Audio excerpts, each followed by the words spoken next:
Hello, this is Michael Devlin with the Michael Devlin Group and Success Realty with a quick update, a real estate report for July 2019, which means we're going to be talking about what happened in June.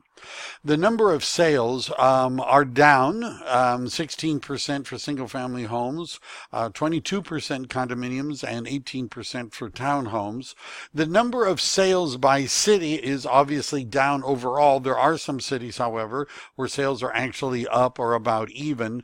These cities are ranked based upon the number of sales they had in 2019. The big dog, of course, is San Jose, down 156 or 20%. Sunnyvale is number 2 with 80 sales, down just slightly year over year. Santa Clara last year was the number 2 city in terms of sales in Santa Clara Valley. For the month of June, it's dropped into 3rd place. Sales are down. Some of that might be because there's been so many sales in Santa Clara, Cupertino, and some of these other areas that they may have exhausted a little bit of the market. Morgan Hill's about the same. Mountain View's about the same. Milpitas is about the same. Los Altos is about the same. Palo Alto has dropped, but again, we're not talking about very big numbers.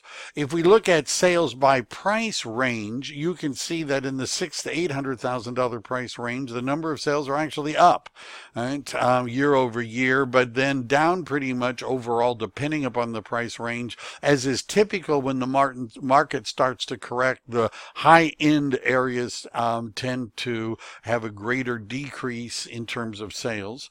By building type, if we're looking at the median price, it's down a little bit year over year.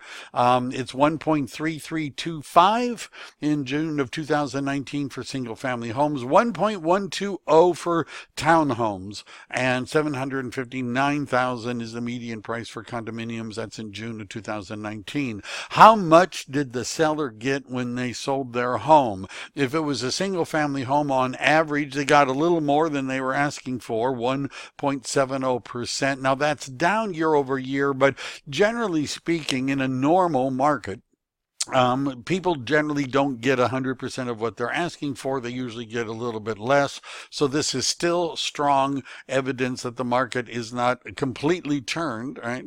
Although that price of list to sales price ratio, notice the average is about 1% overall. That your mileage may vary.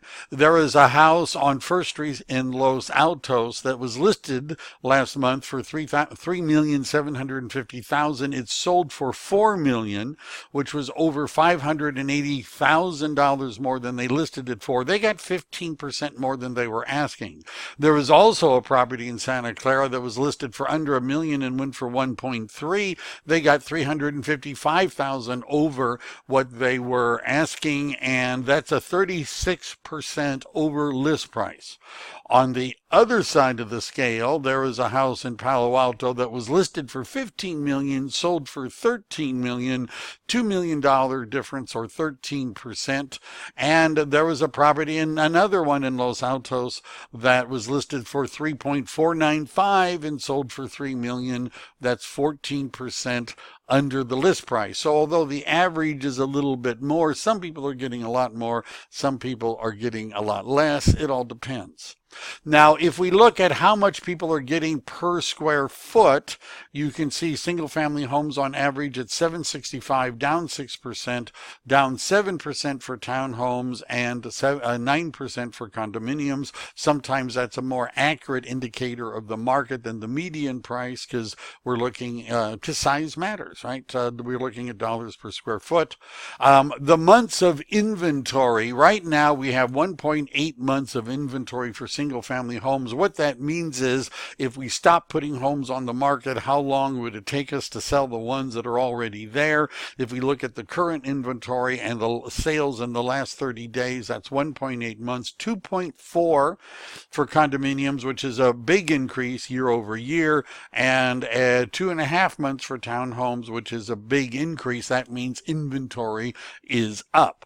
Now, does that make this a buyer's market? Nah, not yet. that. Depending on who you ask, it's usually about 4 months of inventory, when we have 4 months of unsold inventory, that we're starting to talk about the market leaving the seller's market area and becoming more balanced. There are some that think you need 6 months of inventory before it's balanced. In Silicon Valley, we rarely have that much inventory. So even because we're in Silicon Valley, we could nudge it a little bit to the right. It's still a seller's market by most of the traditional ways of indicating, is it a buyer or a seller's market.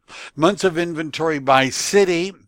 The most is Saratoga, Monte Sereno, Milpitas. The least months of inventory, which shows that there isn't as much inventory, is in Cupertino, Sunnyvale, and Santa Clara, the usual suspects where there's a lot of demand for housing. Building type, median days to sell. It only took 11 days to sell a condominium in June, 20 days to sell a condominium, 13 days for a townhouse or a single family home. Although that's up year over year, it's still not very long. 20 days to sell a home, 13 days to sell a home is not historically a long time. It's longer than we've had because the market's been crazy, but it's not really a long time. By city, you can see that Los Gatos took the longest, 17 days. Morgan Hill, 17 days.